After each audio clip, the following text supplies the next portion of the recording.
It's the beginning of the week. You know we gotta start off right. What we talking about? It's Monday Night Raw, of course, live from Cleveland, Ohio. Come on, let's talk it through. You know how we do. It's Teen Talking Wrestling. Yeah! To all my wrestling lovers out there, please like, share, and subscribe to my channel, Teen Talking Wrestling. You want to get a party started, right? We on the road to WrestleMania, right? So who we kick off the show with? None other than main event Jey Uso, or should I say, the Royal Rumble winner, main event Jey Uso. He comes through the crowd and it is lit. I mean, the Yeet movement is on a rise. Any city, anytime, it is lit. How do you know? Because when he gets to the ring, they do not let him talk. At least for a good 10 to 15 minutes. No exaggeration. That's a movement. But I really gotta say, his speech really moved me. Why did it move me? Because it wasn't just a speech. He spoke from the heart, tears in his eyes. He let us know how hard he worked for 15 years, what his timeline was. He started with his twin brother, just a tag team star, and he was good with his brother. Then he transitioned to being with his family, his cousins, his brothers, in the bloodline. Then the hardest decision he had to make because he wasn't confident. And confidence is a real big thing. He had to step out on faith and really go out on his own. He spoke about how difficult that transition was. And he was grateful to the fans for all of that because the tears just ran down his face. Jey Uso understands what a big opportunity winning the Royal Rumble was. Not only that, he really is going to main event WrestleMania by himself, alone, coming in as a tag star and now establishing himself as a solo star. Unbelievable. Congratulations, Jey Uso. You talking about a party pooper? Just as Jey is pouring his heart out to the fans and showing his gratitude and turning the party up, because it really truly is a celebration. Who we get? None other than Gunther, the party pooper, of course. He comes out and says, oh, if you choose me to go up against that WrestleMania, it doesn't matter to me. I don't care. It doesn't mean anything.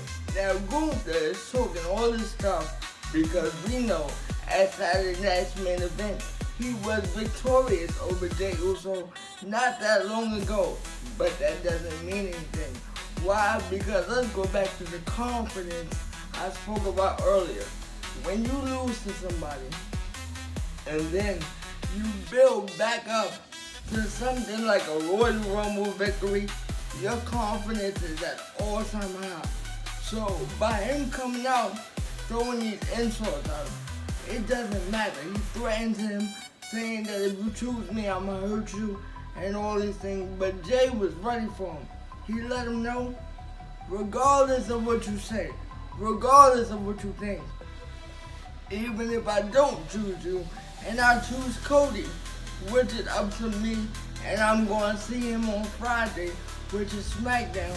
Even if I choose Cody, no matter who I choose, I'm going to walk out of WrestleMania the champion, and that's just a fact. And here at Teen Talking Wrestling, yeet all the way.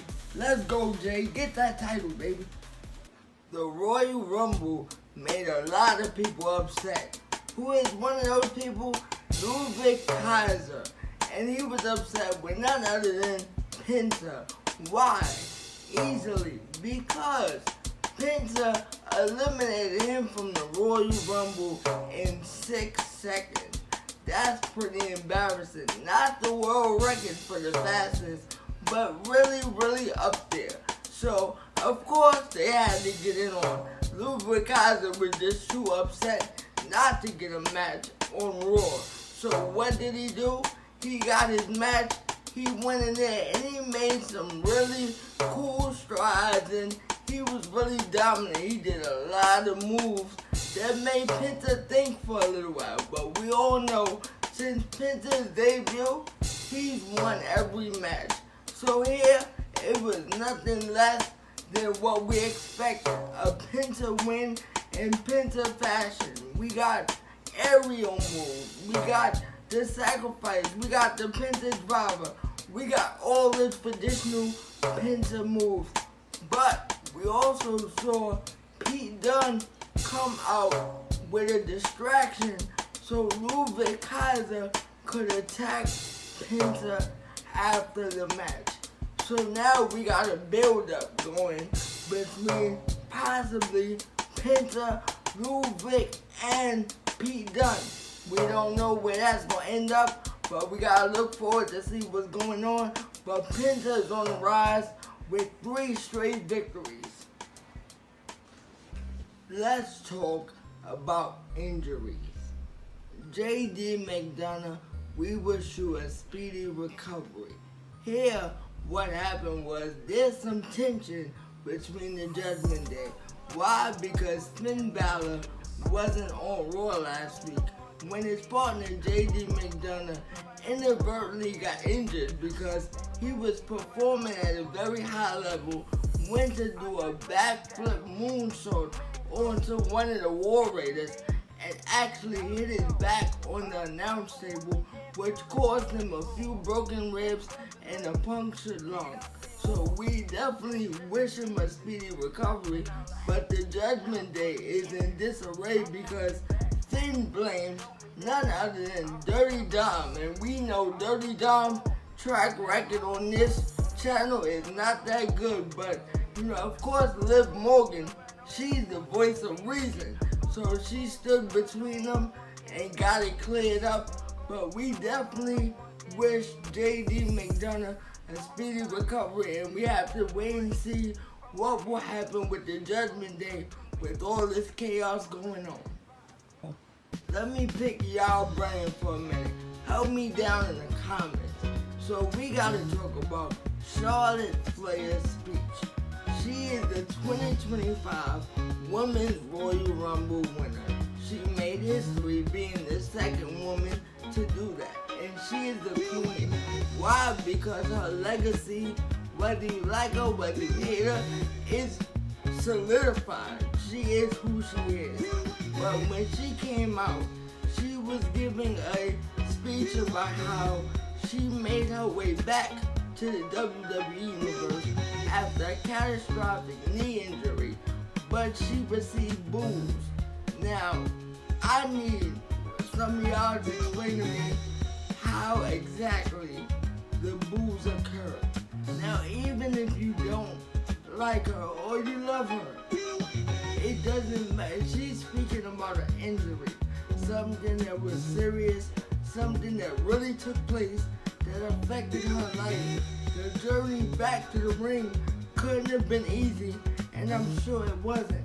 But of course, she took it in professional fashion, like the queen she is, and let us know whether we like her, love her, whether we booing or wooing, she's still the best. And I mean, she has the resume to stand up against most, if not any woman in the industry. So I'm not gonna argue with that at all.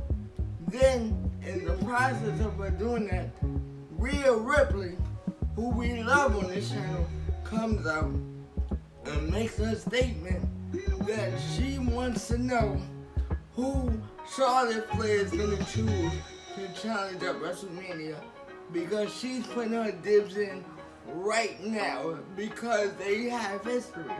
They fought on 2 other occasions at WrestleMania, one where Charlotte won, one where Rhea won. So now they want to do, well, at least Rhea wants to do the 3rd match to see what's going on. Charlotte easily said, I have time. You can't rush me. I'm the queen. I can make up my mind I can go with you. I can go with Tiffy Time on SmackDown. I can even go down to NXT tonight and make it known that I want to challenge Julia, who is the new crown champion.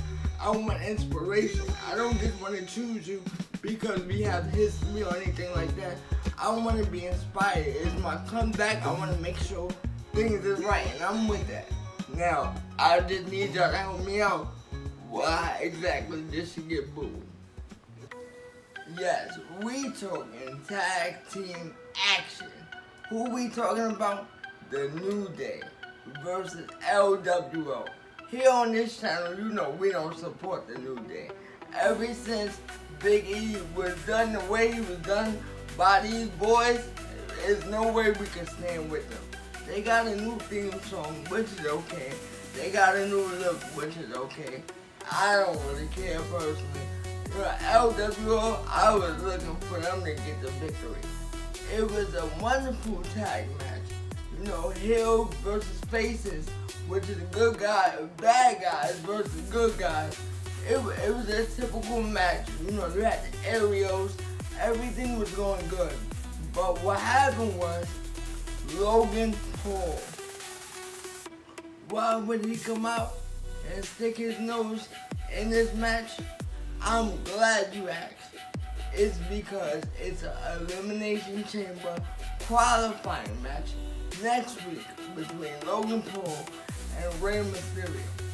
So of course, he had to come and stir the pot like he always does, distract Rey, get involved, and help New Day get the 1, 2, 3 in heel fashion. But don't worry, Logan Paul gonna get what's coming to him, and I can't wait. I really don't like cheaters. Liv Morgan, why would you do that to Io Sky? You know what I mean? If you can't beat her straight up to qualify for the Elimination Chamber on your own, then you don't deserve to go. But I understand you gotta do the heel tactics and be you. I get it. But what we also need to focus on here is Rhea Ripley comes to the aid of Io Sky in the backstage area, and Raquel Rodriguez gets involved as well. So that will come up later on when the match between Liv and Io actually takes place. But Io's shoulder was injured during the sneak attack. Liv, you know you was wrong for that. I want to give a shout out and well wishes and a speedy recovery to none other than our tribal chief, the one true chief, Roman Reigns. We understand that you were injured because of some cowardice act from none other than Seth freaking Rollins. We'll get to him later on in the show, and I know you're going to get him when you get healthy. But just take your time and get healthy, because we want you to get him as only our tribal chief can. So get well soon. Now we get to that match I told y'all about earlier. Io versus Liv Morgan. The winner goes to the Elimination Chamber to go to see who's going to get the title shot at WrestleMania. Cool. So here we go. The match started off, we already know Io's hobbled with her shoulder, so I expected her to be a little slow. But to my surprise, she really had the adrenaline going. She had her maneuvers going. I'm talking about drop kicks. I'm talking about moonsaults. I'm talking about knees to Liv face to the point where she bust her lip. I mean, Io was looking great despite the injury, which was shocking to me. Liv was giving it right back, even with a beautiful code breaker as Io jumped from the top rope. Liv caught her with a code breaker, which looked devastating. Now, here we have to remember a few things. Because of the altercation earlier on in the night, we don't know where it was going to end up. But we know it was a 2-on-1 advantage out there because Liv has Raquel. So every time Io looked like she was ready to wrap it up and get the victory, of course, Raquel got involved, distracting the referee, causing issues. So what did Rhea Ripley do?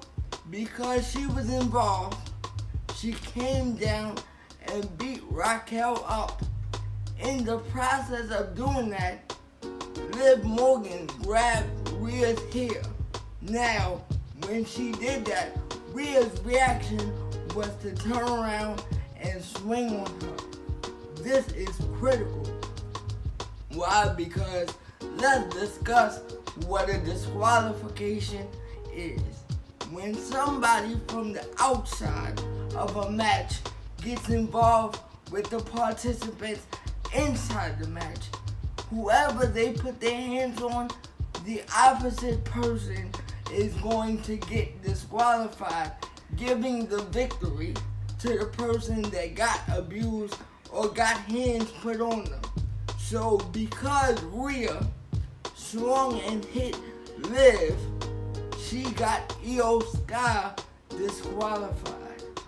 This did not go over well with Io because despite her shoulder, she was looking like she was going to win this match. But of course, Liv wins in her cheating heel ways because of a DQ, and she will be going to the Elimination Chamber match on March 1st because of Rhea's temper. Now we got an issue between Io now and Rhea. So now things are gonna get interesting. Chad Gable, now you gonna go on a quest to deal with your luchador issues? Cool. I'm glad you left instructions for your American-made family before you left though. You told Ivy now that you want her to get the Women's Intercontinental Championship, and you told the Creed brothers that they should have the Tag Team Championship, but they gotta go through the War Raiders, and the War Raiders already let y'all know that it's gonna be a war. It's not gonna be simple. So if the Creed brothers really want those titles, they better prepare. And I hope you know what you're doing, because the luchador problem is not the problem. You're the problem. You've been the problem. You gotta get yourself together. Come on now. Adam Pearce, your new acquisition in AJ Styles, that's amazing. AJ is a proven commodity. He will add so much to Monday Night Raw. And that rivalry that you got with so many stars, even Braun Breaker, because you were speaking to him earlier, if you put AJ with Braun, that might be something to talk about. That's going to be special. AJ Styles, bring your phenomenal nature to Monday Night Raw like I know you will. Let's go. Seth Rollins, let me talk to you for a minute. You know, you're a revolutionary, you're a visionary, you're awesome in your own right, everything. You come out tonight and you let the people know 4 things you want to talk about. You congratulate main event Jey Uso, and I'm glad you did that. Showing respect to the man that worked so hard to build himself up. That's great. Then you want to talk about CM Punk, of course, because you're infatuated. He beat you at the premiere on Netflix. You know, you don't like him, he don't like you. I get that. So you laughed that he didn't win the Rumble. But guess what? You didn't win the Rumble either. You still gotta make your way, just like CM Punk had to make his way. You know what I mean? So I don't get where you're going with it. And then you wanna take shots at Roman Reigns, talking about you injured him. He won't be at Mania. Don't make that mistake. Why? Because the tribal chief always does what people don't expect, and he is the one. He will get you. At Mania, I'm sure he's gonna be there, and he's gonna deal with you. Alright. Is the main event. Sami Zayn versus CM Punk to see who will be the next man to qualify for the Elimination Chamber match. Now, before the match, of course, Seth Rollins had to rile up Sami Zayn, telling him all the negative things CM Punk said about him.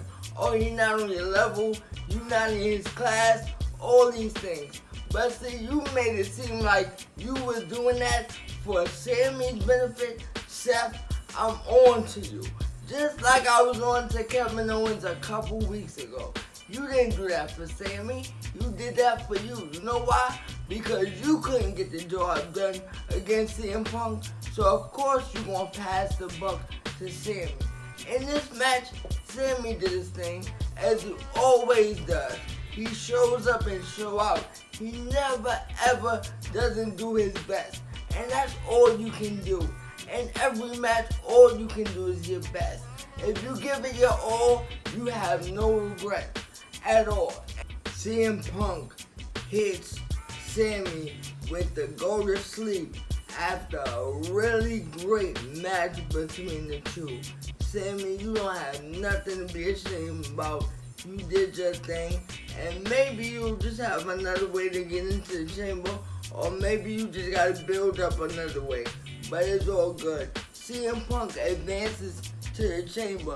We already know that the great Cena already has a slot at the chamber because he announced it after the Rumble. So he automatically gets a pass, I guess because this is his farewell tour. So we got CM Punk joining Cena in the Elimination Chamber. And so far for the ladies, we have Liv Morgan. We have to see how else it will shake out, but that's what we got so far. See this sweatshirt right here? This for the Heartbreak Kid, Shawn Michaels. I've had this for a while now, so you know it speaks to high quality merchandise at WWEshop.com. So what are you waiting for? Go shopping now. You won't be disappointed. It's been a pleasure talking Monday Night Raw with all of you. I love wrestling, and I know y'all love it too. So, see you next time here on T Talking Wrestling. It's T Talking Wrestling! Yeah!